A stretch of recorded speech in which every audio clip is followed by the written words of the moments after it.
92.7 big FM का मैं हूं आरजे योगी और आपसे हर रात 10 से 12 मुलाकात करने आता हूं। लेकिन आजकल जैसा माहौल है ना, तो फेस टू फेस मुलाकात हो नहीं पाती है, तो इसीलिए डिजिटल मीडियम के थ्रू आपसे मुलाकात होती है। और बिग स्पॉटलाइट में आज मेरे मेहमान एक बहुत ही खास इंसान डॉक्टर अनूप कुमार हैं। प्रोफेसर एंड एचओडी हैं department of urology, Safdarjung hospital, Delhi से। डॉक्टर अनूप, आपका बहुत बहुत स्वागत है बिग स्पॉटलाइट में। धन्यवाद योगी जी। तो आज हम बात करेंगे प्रोस्टेट कैंसर की सर। तो सबसे पहला सवाल जो है वो यही है कि प्रोस्टेट बेसिकली क्या है और कहाँ होता है? प्रोस्टेट एक तरह का ग्लैंड होता है, इसको हिंदी में ग्रंथि बोलते हैं। और जो हमारा पेशाब का जो रिजर्वायर होता है इसको यूरिनरी ब्लैडर बोलते हैं। उसके जस्ट नीचे एक छोटा सा ये ग्रंथि यानी ग्लैंड होता है। नॉर्मली इसका जो फंक्शन होता है यंग एज में, ये हमारे जो स्पर्म्स और जो सीमेन निकलता है उसकी क्वालिटी को इम्प्रूव करने के लिए हेल्प करता है। जैसे जैसे हमारा एज बढ़ता जाता है 50 साल के ऊपर, तो वो फंक्शन उसका खत्म हो जाता है और उसके बाद एक तरह का वेस्टिजियल ऑर्गन हो जाता है। जी, तो अगला सवाल जो यहाँ से निकलता है वो ये कि आखिर प्रोस्टेट कैंसर क्या है फिर? प्रोस्टेट कैंसर, जब हमारे जो प्रोस्टेट ग्लैंड के अंदर की जो सेल्स हैं उनका जो ग्रोथ है वो अनकोऑर्डिनेट वे में होना शुरू हो जाता है। नॉर्मली क्या होता है कि किसी भी ऑर्गन में सेल्स का ग्रोथ और डिस्ट्रक्शन के बीच में बैलेंस रहता है। जब ये बैलेंस खराब हो जाता है और ग्रोथ बढ़ जाता है और डिस्ट्रक्शन कम हो जाता है, तब वो कैंसर बन जाता है। तो इसको अगर सरल भाषा में और थोड़ा समझाना चाहें कि कैंसर होने के लिए दो प्रकार की जीन्स का इम्बैलेंस हो जाता है। एक होता है जीन्स जो कैंसर को प्रमोट करती है, हमारी भाषा में उसको ऑन्कोजीन्स बोलते हैं। और दूसरी जीन्स होती है जो कैंसर को रोकती हैं, उसको ट्यूमर सप्रेसर जीन्स बोलती हैं। तो जब ये दोनों जीन्स का बैलेंस खत्म हो जाता है और ट्यूमर जीन्स ज़्यादा डोमिनेंट हो जाती हैं, तब ये कैंसर बन जाता है। जी, तो अगला सवाल मेरा आपसे ये होगा कि ये प्रोस्टेट कैंसर जो है कितना कॉमन है ये? प्रोस्टेट कैंसर, आप देखें कि पिछले 10-15 सालों से पहले जो एक मिथ होता था कि इंडिया में ये नहीं होता है, इंडिया में बहुत कम पाया जाता है और ये डिजीज़ तो है वेस्टर्न कंट्रीज़ की है। लेकिन अभी हाल ही में जो कितनी स्टडीज़ आई हैं, जिसमें एक स्टडी आईसीएमआर पैथोलॉजी और हमारे डिपार्टमेंट ने मिलके की थी आज से 4 साल पहले। इसमें हमने देश भर के जो मेजर कैंसर रजिस्ट्रीज़ हैं, उनको हमने इंक्लूड किया था और हमने डाटा को एनालाइज़ किया था। उसमें हमने देखा कि जो मेट्रो सिटीज़ हैं, उसमें जो मेल्स हैं, उसमें second most common cancer prostate पाया गया। पहले कहा जाता था 7वें 8वें नंबर पे है, बट अब ये सेकंड मोस्ट कॉमन कैंसर बन चुका है और आने वाले 10 सालों में इसके नंबर डबल होने की आशंका है। तो अगर इंडिया की बात करें, इस समय हमारा जो इंसिडेंस है वो 10 पर मिलियन पॉपुलेशन के अराउंड है और वेस्टर्न कंट्रीज़ में ये 50 से 100 पर मिलियन पॉपुलेशन के हिसाब से है। लेकिन क्योंकि हमारी पॉपुलेशन बहुत ज़्यादा है, 130 करोड़ है, तो इसके हिसाब से हमारे एक्चुअल नंबर्स बहुत ज़्यादा बन जाते हैं। जी, जी। तो अब बात हम करेंगे कि आखिर इसका रीज़न क्या है, कॉज़ क्या है, क्यों होता है ये? प्रोस्टेट कैंसर, जैसे हमने बताया कि एक तो जेनेटिक कॉज़ हो गया, जब ये जीन्स के बीच में इम्बैलेंस हो जाता है। इस जीन्स के इम्बैलेंस होने के कई कारण हैं। पहला होता है म्यूटेशंस। एक तो होता है कि एक स्वाभाविक प्रक्रिया है कि जेनेटिक म्यूटेशंस अपने आप भी होती हैं। जैसे-जैसे आपकी एक जनरेशन सेकंड जनरेशन जाती है, फादर से सन में जीन्स जाती हैं, तो उसमें म्यूटेशंस हो सकती हैं। एक तो नेचुरल प्रोसेस हो गया। दूसरा जो कारण है वो है एनवायरमेंटल फैक्टर्स, यानी कि उसमें कई फैक्टर्स हमारे उसको प्रमोट करते हैं। पहला होता है अल्कोहल और टोबैको। ये दोनों चीज़ों से कार्सिनोजेंस निकलते हैं और वो कैंसर जीन्स को प्रमोट करते हैं। दूसरा होता है हमारा खान-पान। अगर हम प्रिजर्व्ड मीट ज़्यादा खाते हैं, जिसके अंदर कार्सिनोजेनस पहले से मौजूद होते हैं, फ्रेश फूड नहीं खाते हैं, तो ये भी कैंसर को प्रमोट करता है। नेक्स्ट होता है कि हमारा बॉडी इम्यूनिटी। जो जो लोग देखे गए हैं कि जिनको पहले से ही कोई बीमारी है, जैसे कि किडनी फेलियर है, डायबिटीज़ है, अनकंट्रोल्ड ब्लड प्रेशर है और उनको ओबेसिटी है, वेट ज़्यादा बढ़ा हुआ है, उन पेशेंट्स की इम्यूनिटी डाउन होती है और उन पेशेंट्स में कैंसर ज़्यादा एग्रेसिव होता है।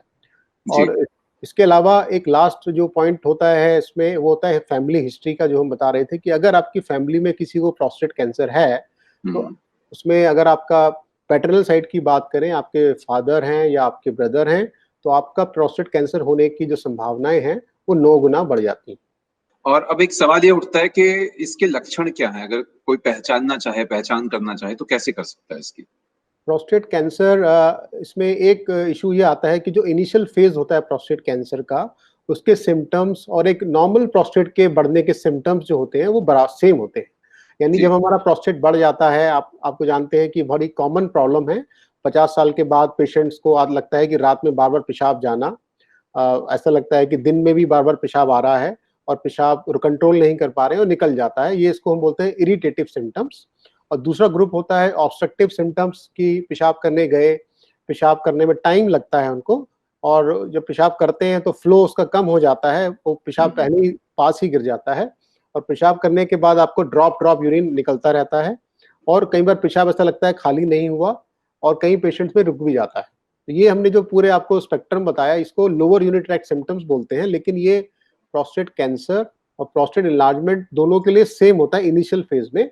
जैसे-जैसे कैंसर आगे बढ़ता है और प्रोस्टेट से बाहर चला जाता है, तब हमारे दूसरे सिम्पटम्स बनते हैं, जैसे कि पेशाब में खून आना, जी, उसके बाद किडनीज़ भी डैमेज कर सकता है क्योंकि जो ऑब्स्ट्रक्शन होता है, तो किडनी में बैक प्रेशर जाता है और किडनी खराब हो जाती है। और उसके बाद कैंसर जब फैलना शुरू करता है, तो बोन्स में जा सकता है, तो पेशेंट को फ्रैक्चर हो सकता है, बोन पेन हो सकते हैं, लीवर में जा सकता है तो जॉन्डिस हो सकता है, लंग्स में जा सकता है तो उसको खून आ सकता है खाँसी के साथ। ऐसी जिस साइड पे जाएगा वैसे सिम्पटम्स उसको आने शुरू हो जाते हैं और भूख कम लगना और वज़न कम होना जो है एक नॉन स्पेसिफिक सिम्पटम कैंसर के लास्ट स्टेज में स्टार्ट हो जाता है। जी, जी। तो एक सवाल और है कि क्या कुछ और कंडीशंस भी ऐसी है जहाँ पे सिमिलर सिम्पटम्स दिखाई देते हो प्रोस्टेट कैंसर की तरह?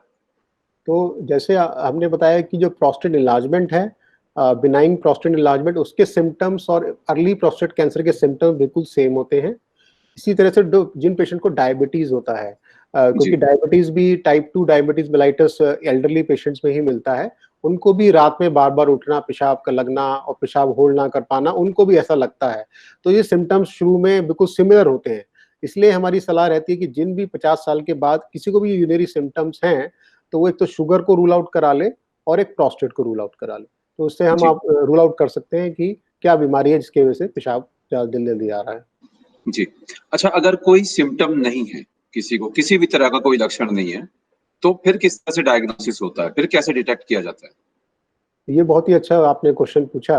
इसको हम बोलते हैं स्मार्ट स्क्रीनिंग या टारगेटेड स्क्रीनिंग। अगर किसी पेशेंट्स को कोई सिम्पटम नहीं है, हुँ, तो उसको अगर हम डायग्नोज़ करना चाहते हैं, इसको स्क्रीनिंग प्रोसेस कहते हैं और ये अमेरिका में और दूसरी वेस्टर्न कंट्रीज़ में बहुत कॉमन है। जी, उसमें 50 साल के बाद एक हेल्दी इंडिविजुअल भी जाता है डॉक्टर के पास और बोलता है कि भई आप मेरे को स्क्रीन करिए। इसके लिए हम उनका एक एग्ज़ामिनेशन करते हैं, फिंगर रेक्टम के थ्रू डाल के और फिंगर को चेक करते हैं प्रोस्टेट के नोड्यूल को कि कोई प्रोस्टेट के ऊपर कोई नोड्यूल तो यानी हार्ड नोड्यूल तो नहीं बन गया है और एक ब्लड टेस्ट करते हैं जिसको हम प्रोस्टेट स्पेसिफिक एंटीजन बोलते हैं। एक ट्यूमर मार्कर होता है जो प्रोस्टेट कैंसर से निकलता है। तो अगर डीआरई या पोरेक्टल एग्जामिनेशन में एक हार्ड नोड्यूल आपको मिल रहा है और आपका पीएसए जो है 4 से ज़्यादा है, इन हुँ, दोनों में हुँ, से एक फैक्टर हो या दोनों फैक्टर हो, तो हमें एक प्रोस्टेट बायोप्सी करनी पड़ती है। तो ये स्क्रीनिंग जैसे आपने पूछा जो एसिम्प्टोमेटिक पेशेंट्स हैं, उसमें जी, आपको 2 टेस्ट साल में 1 बार 50 साल के बाद से कराना होगा। लेकिन इंडिया में क्या प्रॉब्लम है जैसे मैंने बताया कि बहुत बड़ी जनसंख्या है। जी, 130 मिलियन में से अगर हम एल्डरली पेशेंट्स मना लें तो वो भी कम से कम 20-25% निकल जाएँगे, तो बहुत बड़े नंबर्स हैं। तो इसलिए भारत सरकार में इसको हम टारगेटेड स्क्रीनिंग बोलते हैं या स्मार्ट स्क्रीनिंग यानी हम उन्हीं पेशेंट्स की स्क्रीनिंग कर रहे हैं जिनको पेशाब के सिम्पटम्स हैं। अगर हम जी, ऐसा भी करते हैं, तो भी हम कई पेशेंट्स को अर्ली स्टेज में डायग्नोज़ कर सकते हैं। जी। आपने एक टर्म का ज़िक्र किया पीएसए टेस्ट का, तो ये पीएसए टेस्ट क्या है? ये जानना चाहेंगे आपसे। ये इसका फुल फॉर्म होता है प्रोस्टेट स्पेसिफिक एंटीजन। ये जो प्रोस्टेट कैंसर सेल्स होते हैं, उससे एक तरह का एक ट्यूमर मार्कर निकलता है, जो ब्लड में आ जाता है। नॉर्मली ये जिसकी वैल्यू 4 से कम रहती है, लेकिन जी, कैंसर के पेशेंट्स में ये 4 से ऊपर चली जाती है। इसमें ये बताना चाहेंगे कि वैल्यू बढ़ना सिर्फ़ प्रोस्टेट कैंसर में नहीं होता है, कुछ और कारण भी होते हैं, इसमें पीएसए बढ़ सकता है। जैसे अगर आपको यूरिन में इन्फेक्शन हो गया है, ये बड़ा कॉमन देखा गया है कि पीएसए आपका 50-40 भी चला जाता है, फिर हम चेक करते हैं तो कल्चर उसका पॉजिटिव आता है, हम उसको जी, एंटीबायोटिक देते हैं और पीएसए कम हो जाता है। तो सेकंड मोस्ट कॉमन कारण हो गया इन्फेक्शन, एक कैंसर हो गया और तीसरा होता है क्रोनिक प्रोस्टेटाइटिस यानी कि ऐसा इन्फेक्शन जो प्रोस्टेट के अंदर जाके बैठ जाता है, वो बाहर से नहीं दिखता है लेकिन सिम्पटम्स पेशेंट को आते रहते हैं। तो ये कॉमन कारण है जिसमें आपका PSA बढ़ जाता है। जी, तो एक चीज और जानना चाहूंगा आपसे कि अगर इनिशियल टेस्ट में पता चलता है कि किसी को प्रोस्टेट कैंसर है, तो उसके बाद फिर क्या होगा? जैसे हमने बताया कि आपने DRE किया, PSA किया और हमें सस्पिशन है, हमने बायोप्सी कर लिया। एक जी। सिंपल सा प्रोसीजर होता है, बायोप्सी जो हम लोकल में करते हैं, it's a day care procedure, और हम प्रोस्टेट के दोनों ग्लैंड से 6 पीसेस ईच निकालते हैं और उसको एग्जामिनेशन करते हैं। एक बार कैंसर डायग्नोज हो गया, तब हम उसको स्टेज करते हैं। स्टेज करने के लिए हमारे पास 2 बेसिक इन्वेस्टिगेशन होते हैं। एक होता है MRI, हम MRI करके एब्डोमेन का देखते हैं कि कैंसर हमारे एब्डोमिनल ऑर्गन्स में कहाँ-कहाँ फैला है, और दूसरा टेस्ट होता है बोन स्कैन। जैसे हमने बताया, कैंसर जब दूसरे ऑर्गन्स में चला जाता है, इसमें मोस्ट कॉमन साइट होता है बोन्स। तो हम बोन स्कैन से पता लगाते हैं कि कैंसर बोन में तो नहीं चला गया है। इसके हिसाब से हम उसको स्टेज कर लेते हैं। तो अगर मोटा-मोटा बताएं, 3 प्रकार के स्टेज हैं। पहला स्टेज प्रोस्टेट के अंदर ही कैंसर है, localised prostate cancer. Stage 2 cancer prostate के बाहर चला गया, उसके आसपास के ऑर्गन्स को इन्वॉल्व कर रहा है, उसको कहते हैं लोकली एडवांस्ड प्रोस्टेट कैंसर। और जब ये कैंसर ब्लड और लिम्फेटिक्स के थ्रू पूरे बॉडी में फैल जाता है, इसको हम मेटास्टेटिक प्रोस्टेट कैंसर यानी स्टेज, लास्ट स्टेज बोलते हैं। तो ये 3 स्टेज हैं जिसको हम एज पर इन्वेस्टिगेशन उसको डायग्नोज करते हैं। जी, तो जब बीमारी है तो उसका इलाज भी जरूर होगा, तो किस तरह से ट्रीटमेंट है प्रोस्टेट कैंसर का? देखिए, बिल्कुल आपने जो क्वेश्चन पूछा, इसका आंसर ही देना इसलिए ज़रूरी है कि जैसे आप जानते हैं, हमारे ज़्यादातर पुरुष जो है रूरल एरियाज़ में रहते हैं। तो वहाँ जी, पर एक धारणा है कि अगर कैंसर का वर्ड सुना, उनको लगता है कि अब तो कोई ट्रीटमेंट अवेलेबल नहीं है, बिल्कुल। इसमें तो डेथ होनी निश्चित है, और दूसरा कि अगर ट्रीटमेंट है, तो भी इतना खर्चीला है कि हम उसको वहन नहीं कर पाएँगे। हुँ, तो यहाँ हम बताना चाहेंगे, स्पेशली हमारा मैसेज उन्हीं भाइयों के लिए है कि जो लोकलाइज़्ड फर्स्ट स्टेज प्रोस्टेट कैंसर है, विज्ञान ने इतनी तरक्की कर ली है कि अब हम रोबोटिक्स के सहारे और लैप्रोस्कोपी के सहारे कैंसर को निकाल देते हैं। आज से 15-20 साल पहले क्या होता था, ओपन ऑपरेशन होता था, लंबा-लंबा चीरा लगाना पड़ता था, पेशेंट्स को कई महीने तक अस्पताल में रहना पड़ता था, इन्फेक्शन, ब्लीडिंग ये सब होता था, और सबसे मुश्किल जो प्रॉब्लम होती थी कि ऑपरेशन के बाद पेशाब लीक करता रहता था। जी, तो पेशेंट डर जाते थे कि भई हम ऑपरेशन नहीं कराना चाहते।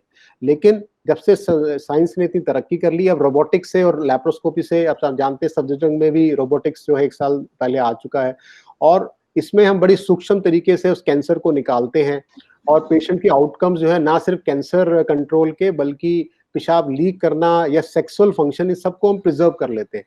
तो इसलिए आजकल पेशेंट रिकवरी जो है 2-3 दिन में पेशेंट रिकवर कर जाता है, 4 से 5 दिन में अपने ऑफिस जाना शुरू कर देता है। तो ये तो हो गया पहला स्टेज। अगर हम पहले स्टेज में डायग्नोज कर रहे हैं, तो जी, लैप्रोस्कोपी और रोबोटिक्स से इसको रेडिकल प्रोस्टेक्टमी करके सर्जरी कर सकते हैं। सेकंड स्टेज जो लोकली एडवांस्ड है, इसमें हम सर्जरी पहले कर देते हैं, और उसके बाद बिजली की सिकाई या कीमोथेरेपी हमें देना पड़ सकता है। और लास्ट स्टेज जो होता है, जो हमने बताया, जब पूरे शरीर में कैंसर फैल गया है, उसमें हमें हार्मोनल ट्रीटमेंट देना पड़ता है, जिसमें या तो हम टेस्टिस को निकाल देते हैं दोनों, क्योंकि इसमें एक हार्मोन निकलता है टेस्टिस से जिसको कहते हैं टेस्टोस्टेरोन। जी, एक मेल हार्मोन होता है जो हमारे पुरुषत्व के लिए बहुत जरूरी होता है। हमारी बॉडी का जो टेक्सचर होता है मेल्स का, उसमें हमारे मसल मास है, बोन मास है, हमारा हीमोग्लोबिन, वो सब मेंटेन करता है। लेकिन क्या होता है कि 50 साल के बाद ऐसा देखा गया है कि यही हार्मोन कैंसर को भी प्रमोट कर रहा है। तो हम क्या करते हैं, इसके हार्मोन को, प्रोडक्शन को कम कर देते हैं। तो टेस्टिस, क्योंकि इससे प्रोडक्शन होता है टेस्टोस्टेरोन का, हम टेस्टिस को या तो निकाल सकते हैं हमेशा के लिए, या जी, इंजेक्शन से इसको कंट्रोल कर लेते हैं। तो जी। लास्ट स्टेज में हम इंजेक्शन लगाते हैं और इससे कैंसर को कंट्रोल रखते हैं। तो मैं जानना चाहूँगा, ट्रीटमेंट हो चुका, उसके बाद किस-किस तरह के फ़ॉलो अप ट्रीटमेंट जो हैं वो अवेलेबल है हमारे सामने? देखिए, ये बहुत इंपॉर्टेंट क्वेश्चन है कि सर्जरी कर देना या हार्मोनल ट्रीटमेंट देना तो सिर्फ एक एक उसका साइड है। दूसरा इंपॉर्टेंट साइड है फॉलो अप, क्योंकि अगर हम पेशेंट को फॉलो अप में नहीं रखते हैं, ये कैंसर दोबारा भी आ सकता है। तो जी, सर्जरी के बाद बोला जाता है कि पेशेंट्स को आप सर्जरी के बाद पहले हम फर्स्ट मंथ 1 महीने के बाद बुलाते हैं, और उनका जो पीएसए हम बात कर रहे थे दोबारा चेक करते हैं। हुँ, सर्जरी के बाद पीएसए जो है अनडिटेक्टेबल हो जाता है या लेस देन 0.2 हो जाता है। इससे पता लगता है कि हमारी सर्जरी सक्सेसफुल रही है। फिर हम उस पीएसए को हर 3 महीने तक, सारी उम्र तक फॉलो अप करते हैं। तो it's a life long follow up. तो ये तो हो गया एक simple follow up after surgery. अगर हमारा पीएसए बढ़ना शुरू हो जाता है 0.2 से ज्यादा, इसका मतलब है कि कुछ कैंसर सेल्स हमारे ब्लड सर्कुलेशन में थे, वो वापस आ रहे हैं। इसके लिए फिर हम उसका अदर टेस्ट करा के उसका ट्रीटमेंट चालू करते हैं। अब हम फॉलो अप में आते हैं हार्मोनल ट्रीटमेंट का। अगर हम पेशेंट का या टेस्टिस निकाल रहे हैं या एक इंजेक्शन लगाते हैं जो 3 महीने में एक बार लगाया जाता है, उससे भी हम उनका हार्मोन जो है टेस्टोस्टेरोन हार्मोन को कम कर देते हैं। पेशेंट को हम फॉलोअप में बुलाते हैं, उसमें भी 1 महीने के बाद उसका पीएसए चेक कराते हैं और फिर हर 3 महीने पे पीएसए कराते हैं। दोनों ही ट्रीटमेंट, चाहे सर्जरी हो चाहे हार्मोनल ट्रीटमेंट हो, इसमें पीएसए एवरी 3 मंथली चेक करने के अलावा हम पेशेंट का हीमोग्लोबिन, कैल्शियम लेवल और प्रोटीन लेवल ये भी साथ-साथ चेक करते हैं, क्योंकि जैसे मैंने बताया कि इन सब चीज़ों की कमी हो जाती है। अगर हम इसका ध्यान नहीं देते हैं तो पेशेंट को फ्रैक्चर भी हो सकता है, पेशेंट को सीवियर एनीमिया हो सकता है, जिसकी वजह से उसको और प्रॉब्लम्स हो सकती हैं। तो ये फॉलोअप बहुत ज़रूरी है और अगर हमारा पीएसए बढ़ जाता है 0.2 से ज़्यादा, तो हम आजकल पेट स्कैन कराते हैं, एक तरह का स्पेशल टेस्ट होता है, इसको पीएसएमए पेट स्कैन बोलते हैं, जो कि प्रोस्टेट कैंसर का स्पेसिफिक टेस्ट है। इससे पता लगता है कि पूरे शरीर में कहाँ-कहाँ कैंसर फैल गया है और उसके हिसाब से फिर हम ट्रीटमेंट चेंज कर देते हैं। जी, एक बहुत ही खास सवाल जो आई थिंक बहुत सारे लोग जानना भी चाहेंगे कि क्या कोई पुरुष प्रोस्टेट कैंसर सर्वाइव कर सकता है? बिल्कुल, देखिए यही हम शुरू से बताना चाह रहे थे कि कैंसर नाम सुनते ही लोगों में लगता है कि अब डेथ जो है बिल्कुल इमिनेंट है और अब आगे कुछ नहीं हो सकता। हम ये जी। बताना चाहेंगे, अगर हम इसको अर्ली स्टेज में डायग्नोज कर लेते हैं, इसको लोकलाइज्ड प्रोस्टेट कैंसर कहते हैं, तो 5 ईयर्स सर्वाइवल हमारा 95% प्लस है, जो कि बहुत अच्छा सर्वाइवल है। तो यहाँ एक बात और बताना चाहेंगे कि जो 3 स्टेज हमने बताए, भारत में इस समय जो डिस्ट्रीब्यूशन क्या है कि अर्ली स्टेज हमारा 15 से 20% माला मिलता है, जो लोकली एडवांस्ड है वो हमारा मिलता है 30 से 40%, लेकिन जो लास्ट स्टेज है वो हमारा 50 से 60% है, जो कि काफी ज्यादा है। अगर हम अमेरिका की, यूरोप की बात करें, वहां पे जो लास्ट स्टेज है वो सिर्फ 10 से 15 है, उल्टा है। और जो फर्स्ट स्टेज है वो हमारा 60 टू 70% है, मतलब बिल्कुल हमसे उल्टा है। तो हम ये कोशिश कर रहे हैं कि ये जो हम international prostate cancer awareness month जो इस महीने को मनाते हैं, पूरे वर्ल्ड में मनाते हैं, इसमें हम यही कोशिश कर रहे हैं कि जब हमारी जनता जागरूक बन जाएगी, आगे आके अपना टेस्ट कराएगी, तो हम ये जो स्पेक्ट्रम इंडिया का है उसको चेंज कर सकते हैं और हम ज्यादा पेशेंट अर्ली स्टेज में इसको डायग्नोज कर सकते हैं। अगर हम अर्ली स्टेज में डायग्नोज करते हैं तो 95% सर्वाइवल हमारा 5 इयर्स का बड़े आराम से हम उसको पेशेंट को क्योर कर सकते हैं। तो इसलिए पेशेंट्स को ये बहुत इंपॉर्टेंट है समझना कि अगर आपको कैंसर से बचना है तो अर्ली डायग्नोसिस बहुत जरूरी है। जी। अब आपसे आखिरी सवाल पूछना चाहूंगा और जो कि आजकल के सिनेरियो से जुड़ा हुआ है। Any special precautions to be taken in this COVID pandemic time? या डेफिनेटली, अगर कोई already prostate cancer diagnosed patient है और उसको कोविड 19 जैसे इस समय पैंडेमिक चल रहा है, उसको स्पेसिफिक प्रिकॉशन इसलिए लेनी चाहिए कि ऑलरेडी जो कैंसर पेशेंट्स होते हैं इनकी इम्यूनिटी डाउन हो जाती है। तो हमारे पास दो सिनेरियो है कि आप प्रोस्टेट कैंसर पेशेंट हैं और आपको कोविड हो जाता है अनफॉर्चुनेटली। तो क्या है कि आपकी पहले से इम्यूनिटी डाउन है, हो सकता है आप पहले से कीमोथेरेपी ले रहे हो या हार्मोनल ट्रीटमेंट ले रहे हो और आप कोविड हो गया, तो आपकी इम्यून डेफिशिएंसी और सिवियर हो जाएगी। तो क्या होगा, ना सिर्फ कोविड के जो इफेक्ट है वो ज्यादा सिवियर होगा, आपको सांस की प्रॉब्लम और मल्टी ऑर्गन जो इफेक्ट होता है ज्यादा होगा, बल्कि कैंसर का रिस्पॉन्स भी कम हो जाएगा जो ड्रग हम दे रहे थे। तो ये दोनों तरफ से नुकसान होगा, ना सिर्फ कैंसर ज्यादा फैलेगा बल्कि कोविड भी ज्यादा आपका सिवियर होगा। और दूसरी दूसरी कंडीशन लेते हैं कि पेशेंट जो है कोविड पॉजिटिव हो गया है, उस पेशेंट को अगर प्रोस्टेट कैंसर की हमें सस्पिशन है तो हम उसको डायग्नोज तो कर सकते हैं। जैसे हमने बताया, biopsy is very under all precautions, हम बायोप्सी करके उसको डायग्नोज कर सकते हैं। लेकिन जो ट्रीटमेंट की बारी आती है, एज पर रिकमेंडेशन सिर्फ हाई रिस्क प्रोस्टेट कैंसर को ही हम कोविड टाइम में ट्रीट कर रहे थे जब लॉकडाउन था और बहुत सीवियर था। अभी भी इंडिया में आप जानते हैं कि नंबर्स बहुत ज्यादा हैं, तो अभी भी हमारी यही रिकमेंडेशन है, गाइडलाइंस है कि जो वो हाई रिस्क प्रोस्टेट कैंसर है उसी का सर्जरी या रेडिएशन किया जाए। जो लो रिस्क है या इंटरमीडिएट रिस्क है उसको अभी आप ऑब्जर्व कर सकते हैं, क्योंकि ये ना हो कि जो ट्रीटमेंट हम दे रहे हैं उसके कॉम्प्लिकेशन कोविड की वजह से ज्यादा बढ़ जाएं और जो हम उसको बचाना चाह रहे थे पेशेंट को, वो उसकी जगह उसकी मॉर्बिडिटी मोर्टेलिटी बढ़ जाए। तो इसलिए ये बहुत जरूरी है कि जो आपको प्रिकॉशन लेने चाहिए, अगर आप कैंसर पेशेंट हैं, आपको अपना ध्यान ज्यादा रखना है। आपको मास्क मैंडेटरी है अगर आप बाहर जाते हैं। नंबर 2, आपको सोशल डिस्टेंसिंग बिल्कुल रखना ही रखना है। आप अवॉइड करें पब्लिक प्लेस अगर हो सकता है। अगर आप कीमोथेरेपी पे चल रहे हैं तो I will advise you do not go to public place unless otherwise it is very important. समय समय पर सैनिटाइज हाथ को करते रहें। और अगर आपको जरा सा भी डाउट है कि आपका कांटेक्ट हुआ है किसी कोविड पॉजिटिव पेशेंट से, तो तुरंत आप जाके उसका डॉक्टर को दिखा के टेस्ट जरूर कराएं, क्योंकि अर्ली डायग्नोसिस इसमें भी बहुत जरूरी है। जी जी, बहुत बहुत शुक्रिया doctor Anoop for talking to us and specially during this pandemic times. आपने इतनी अच्छी इन्फॉर्मेशन शेयर की। आई होप बहुत सारे लोग इससे फायदा उठा पाएंगे। Thank you so much for joining us in the big spotlight. Thank you very much. Thank you sir.